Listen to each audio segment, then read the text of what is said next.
In this video, I wanted to talk about my personal finance journey and where I started, what are the experiences and the lessons that I've learned from all of these things that I've gone through, and some of the things I would have wanted to change had I start my journey again today. So, to give you some context, I am from Myanmar. I studied in Singapore and Australia for a few years, and then I came back to Myanmar to work for a little bit. Uh, the timeline for that was maybe 3 4 years in Myanmar, and then I moved over to Bangkok to work over here as well. So, with each of these different places, I've had different experiences and different ways of thinking and different journeys that I went through. So, this is how I started.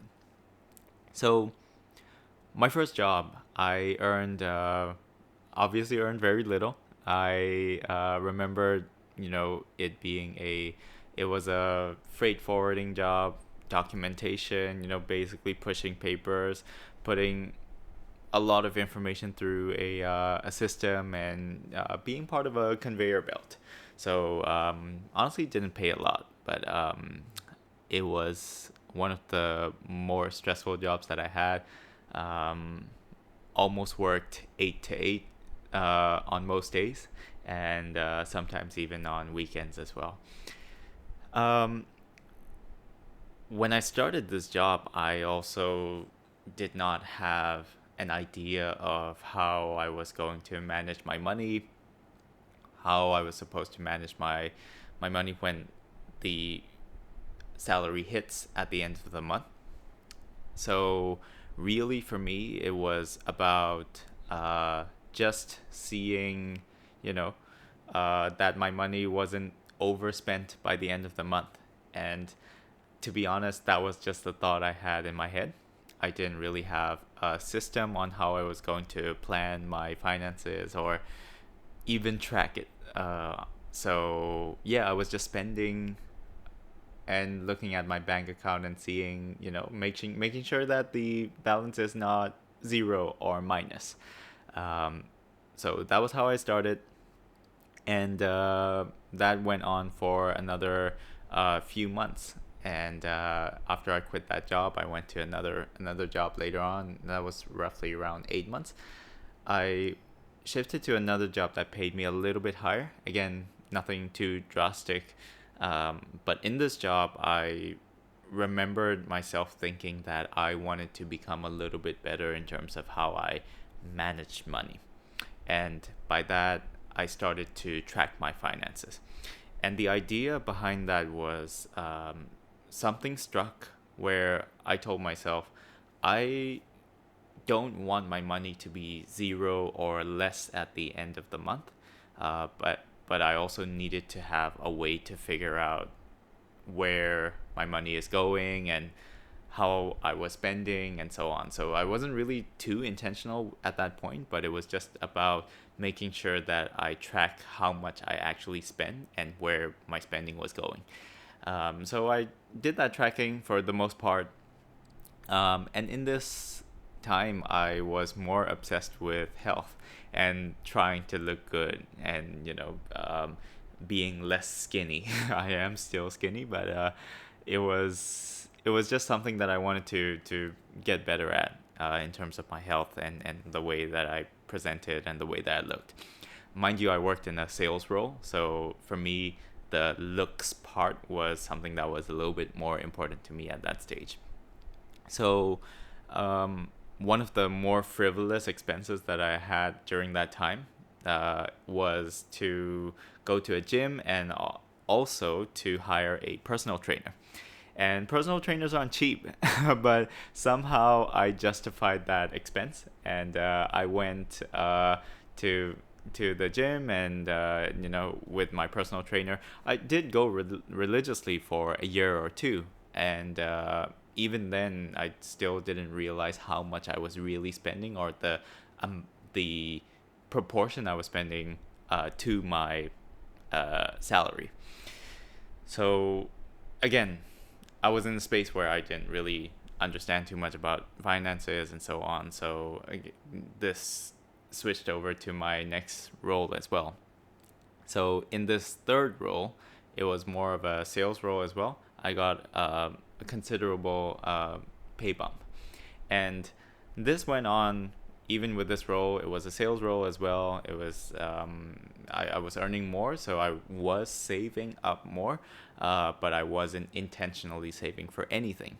And being someone from Myanmar, I also was not accustomed to, or there wasn't a lot of access for me to be investing, or investing in stocks, ETFs, or any other thing really. I think the only thing that I knew of investments at that time was maybe real estate and gold. And honestly, both of them were out of my reach for the amount of money that I was earning. So obviously that those didn't happen. And I started to try to find ways of how to save more money and so on. But again, nothing intentional. The biggest shift happened to me when I started to think about my future, and think about retirement, and how I wanted to, you know, not be worried about my finances way in the future. Somehow I had this existential crisis, and that was when I started to. I think it was during the early times of COVID. Because obviously, we're stuck in our houses, we're ruminating all the time, and not knowing where the world was going to be, or how people were going to be in the next few years. So, really, just ruminating on that, on those thoughts. And I think at that time, I started to research a little bit more on investments outside of Myanmar, and that's where I started to invest in this one platform that I luckily had access to, because I still had a specific bank account in Singapore that I could use, and I could fund this. So I started putting in a little bit of money, say $100 every month, and just seeing how the money grows. I didn't even know what ETFs were. I didn't know what bonds were. I didn't know what the portfolio that I was investing was actually investing in, and I was just putting in money every single month for $100, and just seeing it grow. But there was a sudden realization that, like, I can start to put in more money, because it will also help me to not think too much about it, because it was automated anyway. Every single month, just put in the $100. Let's see where it goes. And obviously, the first few months I had a bit of a rough patch going through it, because I saw my money decrease, and I was thinking, like, am I going to have to pull my money out, or do I have to start thinking about where I'm gonna shift this money back? I'm gonna sell off the assets, and I started to actually try to do that. But luckily I didn't, and that, I think, is the biggest lesson that I learned in investing is, there are risks, and you need to be able to know what your risk tolerance is and manage that risk tolerance, even at the start of your journey. So that was a healthy amount of investment that I made for another few more years. And the time came where I was going to move over to Bangkok. And obviously, moving to a new country is difficult in itself. And with the country situation, and the situation still with COVID, there were a lot of hurdles for me to get this fund, to move over to Bangkok. And moving over is not the only thing. Administrative costs, logistics costs, flights, moving to a new place where you have to pay the 2 months deposit and the first month rent. So that's already 3 months of rent in the first 1 month that you are in Bangkok. So really understanding all of those costs, budgeting, and making sure that I had enough to move over was also another bigger hurdle, I guess, in my head that I had to go through. And that was the time that I figured out that I cannot just be complacent in terms of how I literally was just saving money.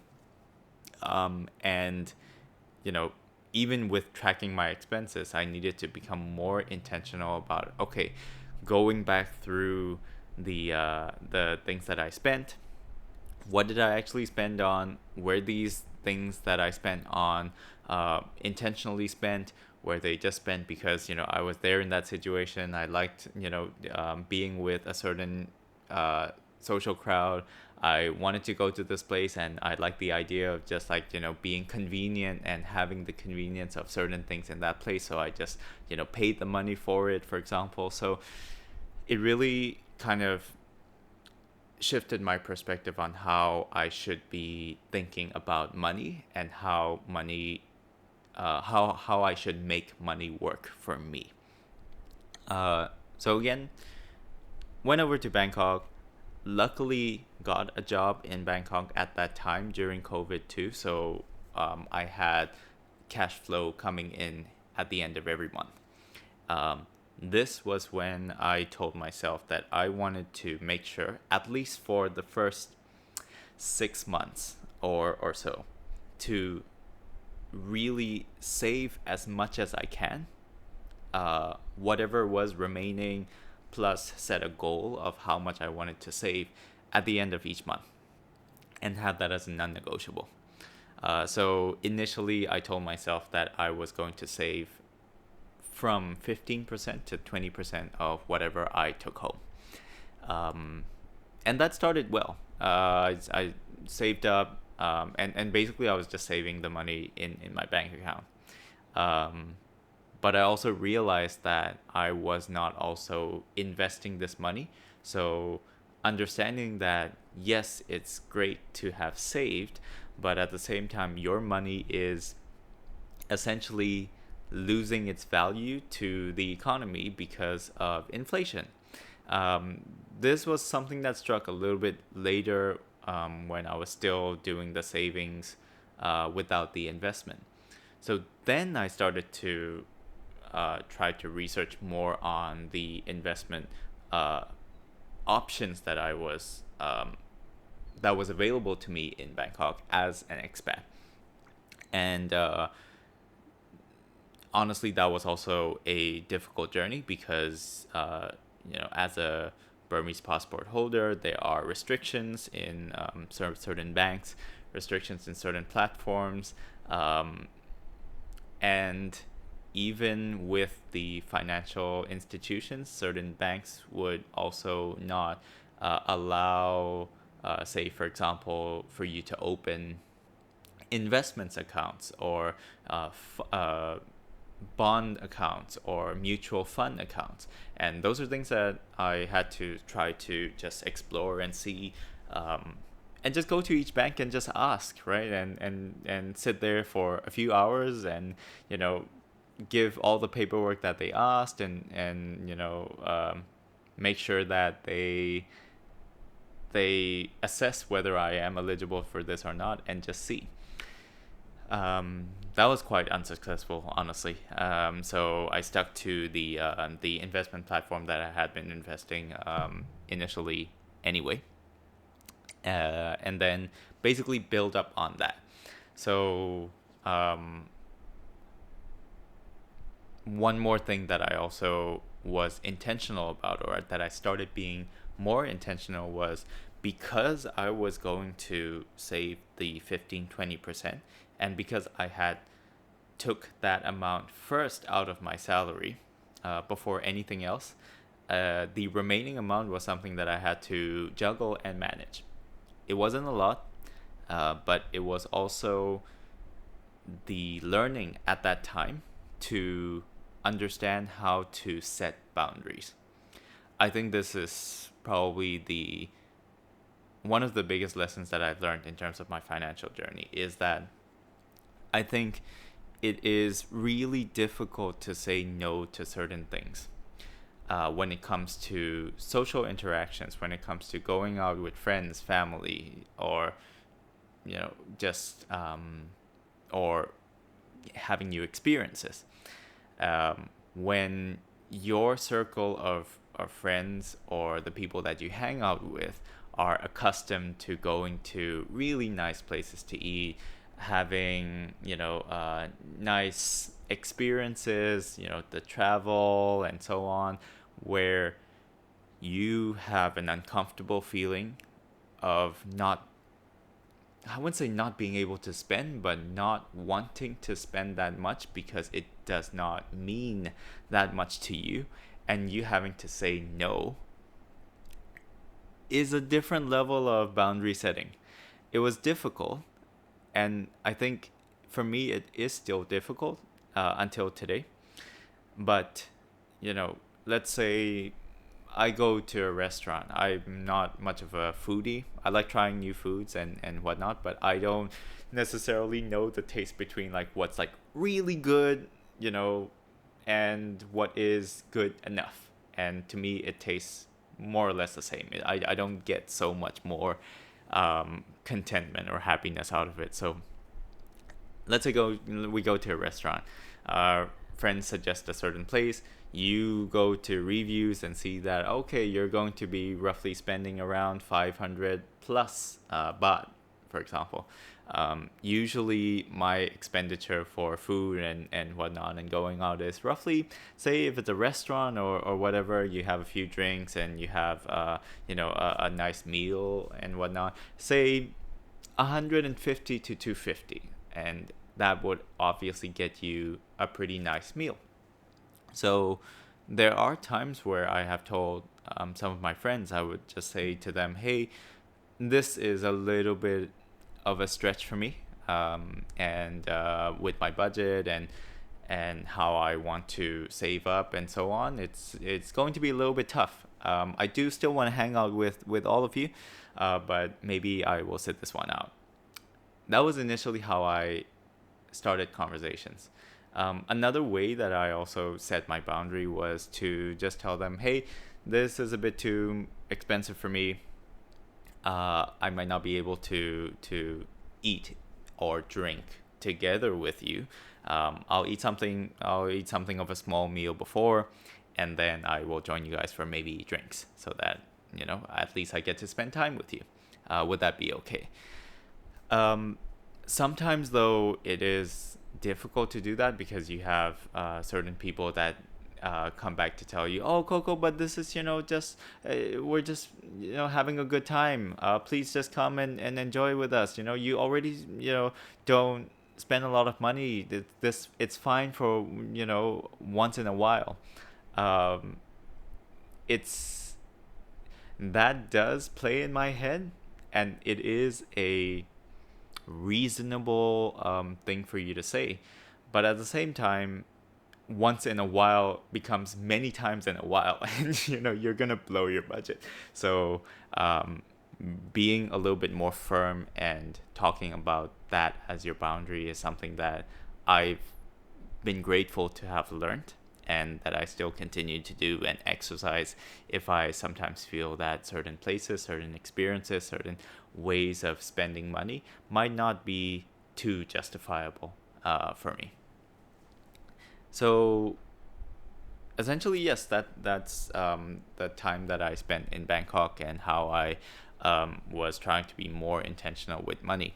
And another thing though is because throughout my time in Bangkok here, I've started to analyze and to also see the trends of how I'm spending my money. And I've started to have more of a better grasp of tracking expenses, tracking the categories of my expenses, tracking the trends of my expenses, putting it on Excel and basically visualizing, certain points in time where I spent more, spent less, why did I do this, and so on. So another habit that I have is having the monthly check-in on how I spend my money in the previous month. And also calculating my total net worth. This was something I started in 2022, I believe. I might make a video of that in the future to show you a little bit about how my thinking process is behind net worth, and what I set my goals towards at the start of each year, just so that I'm on track and I have a goal in mind. Yeah, and this is the habit that I do every single month. Track my net worth, track my expenses, and see how I'm going to adjust that for the next month and set a budget. The budget really is to kind of steer me in a way where I am not overly spending on certain categories or things, and not splurging really. So right now, those are the kinds of habits and the ways of thinking that I have in terms of my finances. I have a lot to learn still. I am still trying to understand ways of optimizing my money to have the best return on investment for my own life, and also to spend money and not feel guilty about it, and get the contentment from money. One thing I do realize is that very early in my finance or personal finance journey, I did not like to talk about money because I've always been told, or I have had the notion that it is a taboo subject. And for some people it is, and it is a tricky balance to try to talk more about it.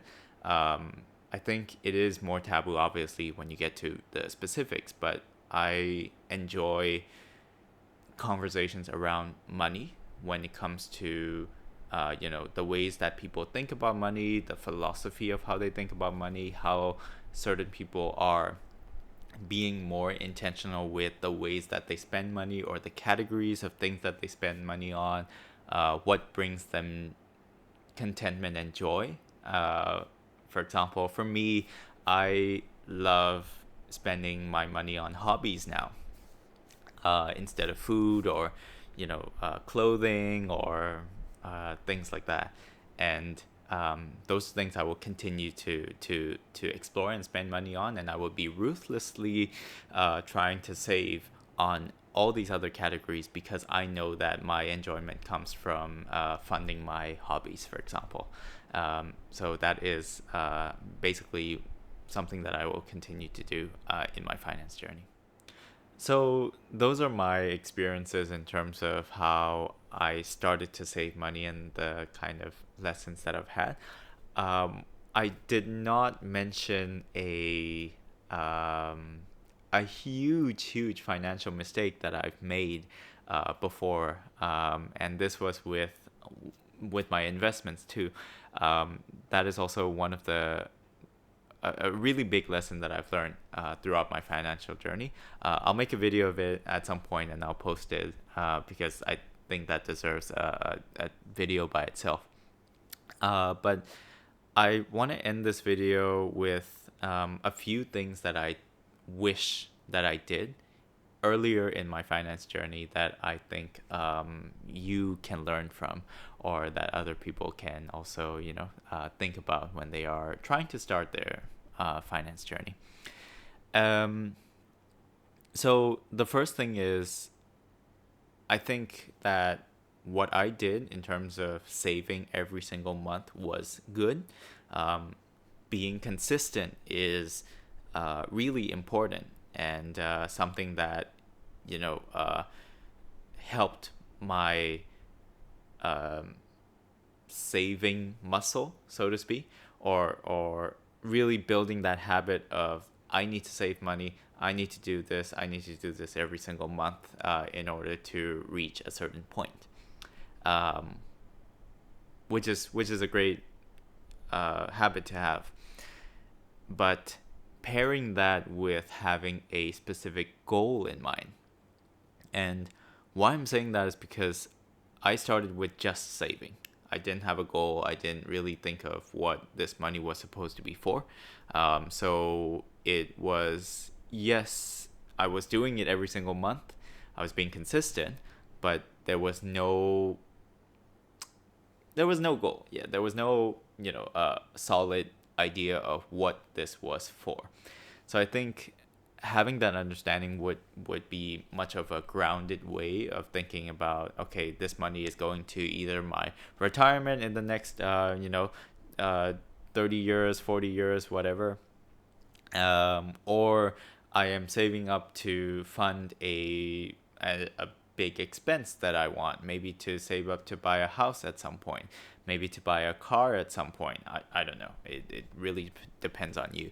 But had I known that goal, I think I would have been more motivated to save up, not just the, say, $100 that I started with, but more money, because I knew that I was going to get to that point earlier than my expectation or my calculation. So that's number one. Number two, I think, is to be more intentional about the way that I track money. And what I mean by that is sometimes I categorize my spending in very big categories. So, for example, let's say something that's a little bit more specific to me. Food and drinks. I would just categorize them as food and drinks whenever I go out and eat or whatever. Um, what that what that came up to was that I didn't know if I was spending this food and drinks on eating out or buying groceries or buying specific drinks um, or going out with friends, for example, or just doing the daily eating. Those are different to me. And knowing the trends of, say, how many times I'm actually going out to eat and having an expensive dinner or lunch, rather than the day-to-day expenses that I had, is something that I didn't track very early on. Or another example is, for example, in terms of traveling and expenses for transportation. Sometimes you take public transport, sometimes you take the bike, sometimes you take a taxi, sometimes maybe you take a nicer taxi because you couldn't find a normal taxi during rush hour, or during a time where, let's say, you're going from one place to another and there's literally no taxis around. Your only option there is to get a more premium taxi or a more premium car. So recategorizing some of those different things, I guess it gets a bit more complex at that stage, but I would have wanted to have known how I specifically spend my money on these different categories for each expense, for each expense pillar, let's say. So that's something that I wish that I had done earlier too, so that at least I know how to optimize my spending. The third thing is that I wished I had actually started to invest earlier rather than just save money. And the reason why I say that is because there was a larger amount of time that I was just saving. And like I said before, I didn't know that this was me just losing money because of inflation year on year. And one of the ways, or one of the goals that I set quite later on, because I had more experiences at that point, is to beat inflation in whichever country that I'm in. That was the bottom line goal that I had in terms of my in terms of my investments. So whatever the inflation rate is at that year, if I had my investments or my savings that went into investments that beat the inflation rate, I assumed that I had hit my goal for that year, and that was one of the finance goals that I had set when I actually started to know more about this. I think the last part is about boundary setting, and really it's super difficult. I find it really difficult till today to do that. Having that informed and intentional conversation with the friends or family or the people that you hang out with or the people that expect a certain way of spending from you is really important. And sometimes you will be surprised that it might be refreshing for the other person too, because it's not something usual that people talk about. It's not easy to talk about. It's not easy to also excuse yourself out of these scenarios when you actually wanted to be in those social circles, or specific social settings. But having that end goal in mind where you know that this is going to hurt or this is going to be detrimental to the ways that you are spending money or that you are trying to save or invest or so on is really important. And it's really about finding that balance. So I really wish that certain times where I was pulled into certain social settings, pulled into going to a specific place and not knowing how that expense was going to be, but then ending up actually spending a lot more than I expected because, of the social pressure, because you were, you're expected to be a specific way. That muscle of